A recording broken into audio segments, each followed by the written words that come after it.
Ертеде 3-4 жолаушы бір ауылдың үстінен өтіп бара жатады. Күн нұрын төгіп, таңғы тіршілік басталғанымен ауыл ояна қоймаған. Кедей ауыл екені көзге ұрып тұр. Тозығы жеткен киіз үйлер, қорада қамаулы санаулы қозылақтар. Жолаушылардың шеттегі жұпыны үйге назарлары еріксіз ауды. Үйдің айналасы жинақы. Есігінің алдында ескі болғанмен көйлегі мен орамалы тап-таза келіншек әндетіп, самаурынға шай қойғалы жүр екен. Жолаушылардың үйіне қарай бұрылғанын көрген келіншек иіліп сәлем берді. Отағасы үйде болар, сусын ішіп оразамызды ашсақ деп сөз бастады алдыңғы аттағы кісі. Иә, үйге кіріңіздер деп келіншек қонақтарға жылы лебіз білдіріп, олар аттан түскенше үйге кіріп кетті. Ардынша үйден отағасы шығып, амандасып қонақтарды үйге кіргізді. Амандық сұрасқан соң отағасы, үйдегі барыңда кел, қонақтарға деп дауыстады келіншегіне. Келіншек үндемей жүріп дастархан жайып, нанын қойды, шығып кетіп табағы пышағын қосып, қауын әкелді. Отағасы қауынды қолға алды. Қауынның бір жағы шіри бастаған екен, жігіт келіншегін шақырып, басқа қауын әкелуін бұйырды.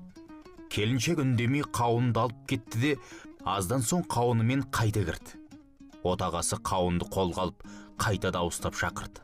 Мына қауыныңды шіри бастапты, басқасын әкел деп келіншегінің қолына қауынды ұстатты. Жағдай қайталанды. Жігіт келіншегіне ашуланды. Келіншекте үн жоқ. Төрде бәрін бақылап отырған қонақ: жігітім, босқа ашуланба. Келіншегің ақылды жан екен. Үйіңдегі жалғыз қауынды 3 рет алып кірді. Басқасы жоқ деп қонақтардың көзінше бетіңнен алмады. Өзге ел болса өзің таппаған дүниені қайдан алам деп ашуланар еді. Алла келіншегінің пейіліне береді.